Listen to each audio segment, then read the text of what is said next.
مليو سھڻو قرآن پڙھي دل ٿدي ڪيون مليو سھڻو قرآن پڙھي دل ٿدي ڪيون مليو سھڻو قرآن پڙھي دل ٿدي ڪيون کرم کے ڈوبے حسابا عطا ہی تم کتابا تیسا دل لگی کیوں ملیو سھڻو قرآن پڑھی دل تھدی کیوں ملیو سھڻو قرآن اتھے ویٹھے پنجو بس ورد بڻايون پاڻ کي آڏو پرور جي وڻايون اتھے ویٹھے پنجو بس ورد بڻايون پاڻ کي آڏو پرور جي وڻايون بھلا روحي ياد يارو بھلا روحي ياد يارو غمي ۽ خوشي کيون مليو سھڻو قرآن پڙھي دل ٿدي کيون مليو سھڻو قرآن پڙھي دل ٿدي کيون کرم کے ڈوبے حسابا عطا ہی تم کتابا تیسا دل لگی کیوں ملیو سھڻو قرآن پڑھی دل ٿدي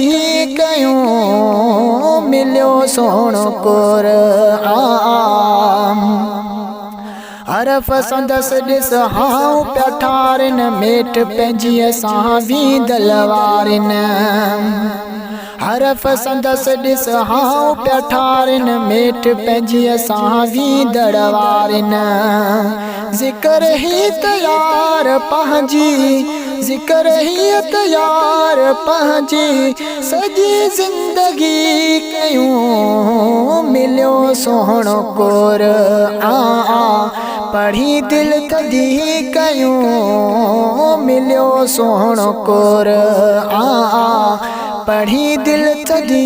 کيون کرم کے ڈوبے حسابا عطا ہی تم کتابا تیسا دل لگی کیوں ملیو سھڻو قرآن پڑھی دل ٿدي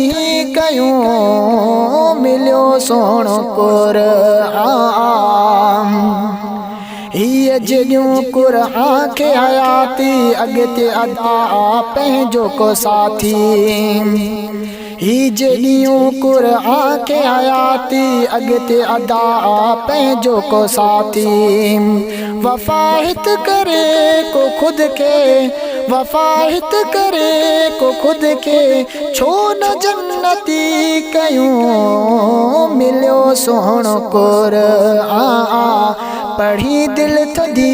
کیوں ملیو سھڻو قرآن پڑھی دل ٿدي کیوں کرم کے ڈوبے حسابا عطا ہی تم کتابا تیسا دل لگی کیوں ملیو سھڻو قرآن پڑھی دل ٿدي کیوں ملیو سھڻو قرآن پڑھے ۽ پڙھائيندو خاص کھيلي رہ انسان نڀائيندو خاص کھيلي رہ پڑھے ۽ پڙھائيندو خاص کھيلي رہ انسان نڀائيندو خاص کھيلي رہ اهي تا دعاؤں سب کي اهي تا دعاؤں سب کي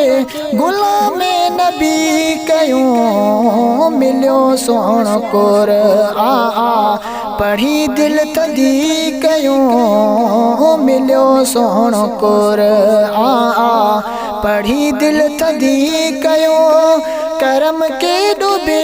حسابا عطا ہی تم کتابا